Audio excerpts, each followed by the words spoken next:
लेकिन यहाँ पर पतंजलि का तो ये तो एक पहला छोटा सा किस्सा था। अभी हम बड़े मुद्दे पर आते हैं। बड़ा मुद्दा बड़ा इंटरेस्टिंग है। अब इन्होंने क्या किया, 4 साल पहले एक एडवर्टीजमेंट चलाई टीवी पर और न्यूज़पेपर में, जहां पर इनका सिंपल ये प्रॉमिस था कि हमारा जो ये प्रोडक्ट है ये ओबेसिटी यानी मोटापन, ब्लड प्रेशर और डायबिटीज इसका परमानेंट रिलीफ आपको दे देगा। परमानेंट रिलीफ, ये एक वर्ड था। और साथ ही कुछ एड्स में इन्होंने क्या किया कि जो एलोपैथी वाले डॉक्टर्स हैं उनके बारे में कुछ अपशब्द का इस्तेमाल किया। अपशब्द मतलब ऐसा नहीं कि गाली गलौज कर दिया, बट बता दिया कि ये जो मॉडर्न साइंस वाले हैं, मेडिकल वाले लोग हैं, ये बार बार आपको किसी तरह का परमानेंट सोल्यूशन नहीं देते, बट ये आपको घुमाते रहते बातों बातों में। इनके पास कोई सोल्यूशन नहीं किसी चीज़ का। अगर है किसी के पास तो आयुर्वेदा के पास है, और आयुर्वेदा पतंजलि के पास है। लाखों लोगों की मौत एलोपैथी की दवा खाने से हुई है। जितने लोगों की मौत हॉस्पिटल न जाने के कारण से हुई है, ऑक्सीजन न मिलने के कारण से हुई है, उससे ज्यादा लोगों की मौत ऑक्सीजन के बावजूद हुई है, दवा एलोपैथी की दवा मिलने के बावजूद हुई। तो सोल्यूशन हमारे प्रोडक्ट के जरिए आपको मिलेगा,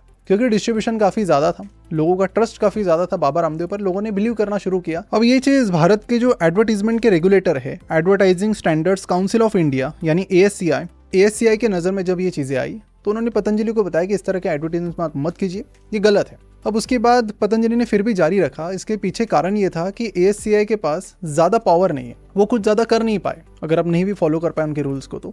लेकिन यहाँ पर हुआ क्या कि जब तक बाबा रामदेव कुछ गलत एडवर्टीजमेंट चला रहे थे वो ठीक था, वो बच रहे थे, कोई बोलने वाला नहीं था, क्योंकि रेगुलेटर के तो ज्यादा सुन नहीं रहे। लेकिन यहाँ पर कुछ एडवर्टीजमेंट्स में उन्होंने एक और गलती की। अब क्या है कि चुपचाप आप मिसलीडिंग एड्स तो दे रहे हो, लेकिन फिर भी आपको अलाउ किया जा रहा है, तो वहां पर आपको रुकना था। अभी इन्होंने क्या किया कि जो मेडिकल फ्रैटर्निटी थी, जो मॉडर्न साइंस वाले लोग थे, डॉक्टर्स थे, उनके ऊपर कुछ आरोप लगाना शुरू कर दिए एड में खुल्लम खुल्ला कि ये आपको ऐसा कर रहे वैसा कर रहे। अब इसके बाद इंडियन मेडिकल एसोसिएशन यानी IMA ने फिर इस केस को फाइल किया। केस चला गया सुप्रीम कोर्ट में। सुप्रीम कोर्ट ने देखा दोनों चीज़ों का, तो उन्होंने देखा यार कि हाँ यार, ये जो प्रॉमिस कर रहे हैं लोगों को कि डायबिटीज़ का परमानेंट क्योर हमारे पास है, ओबेसिटी का है, ब्लड प्रेशर का है, लेकिन ऐसा कुछ मेडिकल जो प्रूफ है उन्हें मिला नहीं। वीडियो में आगे बढ़ने से पहले हमारी ये स्पेशल ऑफर बिल्कुल मिस मत कीजिए। हमारे वैल्यू इन्वेस्टिंग कोहॉर्ट की नेक्स्ट बैच अभी 1 अगस्त को शुरू हो रही है, जिस पर फिलहाल बम्पर डिस्काउंट चल रहा है। देखिए, दुनिया के जितने भी सक्सेसफुल इन्वेस्टर्स देख लो, US के मिस्टर बफेट से लेकर इंडिया के मिस्टर झुनझुनवाला तक देख लो, सबके सक्सेस में एक स्ट्रेटेजी कॉमन रही है, और वो है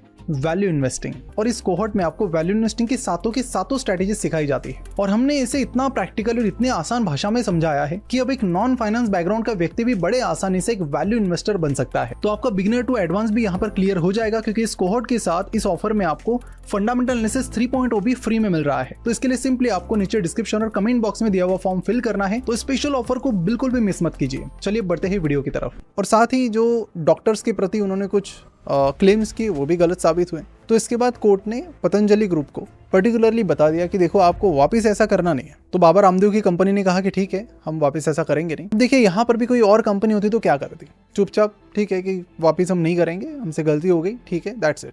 लेकिन इन्होंने क्या किया, इन्होंने कुछ दिन हो गए, बीत गए, अब इन्होंने क्या किया कि अगले दिन ही प्रेस कॉन्फ्रेंस कर ली। अगले दिन प्रेस कॉन्फ्रेंस में क्या बताया कि ठीक है, कोर्ट की जो डिसीजन है उनका हम रिस्पेक्ट करते हैं, लेकिन आयुर्वेदा जो हमारे प्रोडक्ट्स है उसमें ऐसा नहीं है जैसा वो बोल रहे हैं। हमारे प्रोडक्ट्स अच्छे हैं और सोल्यूशन है हमारे पास, जो डॉक्टर लोगों के पास नहीं।